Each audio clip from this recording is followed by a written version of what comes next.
নমস্কার, আমি অবন্তী। আশা করছি তোমরা সবাই খুব ভালো আছো। দিনটা সরস্বতী পুজোর আগের দিন, মানে ২রা ফেব্রুয়ারি। আমি, মা, রানী, বাবা সবাই মিলে চলে গেছিলাম আমার বাড়ির ঠাকুর আনতে। এই হচ্ছে আমার বাড়ির প্রতিমা।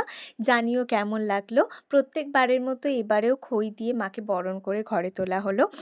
আর এখানে সমস্ত কিছু ফুল, ফল, দশকর্মার সমস্ত কিছু জোগাড় করে রাখা আছে। আর এই দুটো দ্বারঘট আমি নিজের হাতে রং করেছি ফেব্রিক দিয়ে। এইটা ঠাকুরের সামনে যে ঘরটা বসায় সেই ঘরটা। জানিও তো কেমন লাগলো। আর ঠাকুর নিয়ে আসার পরে বাড়িতে অনেক কাজ থাকে, তো রানী এখন বরণডালা গোছাচ্ছে। আমরা সবাই যে যার কাজে ব্যস্ত, যেহেতু ৩ তারিখে খুব ভোরবেলায় পুজো, যতটা পারা যায় কাজটাকে এগিয়ে রাখা যায়। যাই হোক, আমার ব্লগটা দিতে একটু দেরি হয়ে গেল। জানিও কেমন লাগলো ব্লগটা। আজকে এই পর্যন্তই। আর সরস্বতী পুজো কেমন করে কাটালে আমাকে জানিও। খুব তাড়াতাড়ি ব্লগ আসছে।